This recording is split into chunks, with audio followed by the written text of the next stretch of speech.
તારીખ 17 એપ્રિલ 2026ના રોજ સવારે 8:30 વાગ્યે મળતી માહિતી પ્રમાણે મહેસાણા જિલ્લામાં આવેલા કડીમાં કોંગ્રેસની નો ગેરંટી સામે ભાજપની ફૂલ ગેરંટી। કડીમાં નીતિનભાઈ પટેલે કોંગ્રેસ પર સાડીઓ વેચવાના આરોપ લગાવ્યા। કહ્યું, જેમ વેવાઈ જોઈએ એમ ઉમેદવાર જોઈને મત આપજો। મહેસાણા જિલ્લાની નાની કડી બેઠક પર સ્થાનિક સ્વરાજની ચૂંટણીનો જંગ જામ્યો છે। ભાજપના શિક્ષિત ઉમેદવાર મયંક પટેલના સમર્થનમાં આયોજિત જંગી સભામાં પૂર્વ નાયબ મુખ્યમંત્રી નીતિનભાઈ પટેલે વિપક્ષ પર નિશાન સાધતા ચૂંટણી માહોલ ગરમાવો વધ્યો છે અને તેમને કોંગ્રેસ દ્વારા નો ગેરંટી અને ભાજપની ફૂલ ગેરંટીની પણ વાત કરી છે। અને સામે પક્ષે નો ગેરંટી, ભાજપની ફૂલ ગેરંટી, કોંગ્રેસની નો ગેરંટી।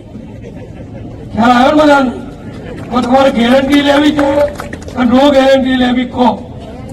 કદાચ કોઈક પૈસા વધારે હોય તો સારી બારી આપશે, મને ખબર નથી, આપશે કદાચ, એ તો અમે અમારી રીતે ઉપાય કરશું। હા, સારીઓ લઈને આપણે ખરીદીને ભાઈ ત્યાં વેચી દઈશું, ત્યાંથી લઈ લઈશું એમની પાસેથી। અહીં જો કોઈ આચારસંહિતાનો ભંગ કર્યો, સાડીઓ, પૈસા, બીજું બધું વ્યસની ચીજ વસ્તુઓ વેચી, તો પોલીસના કડક સૂચના સરકારની ચૂંટણી પંચની છે।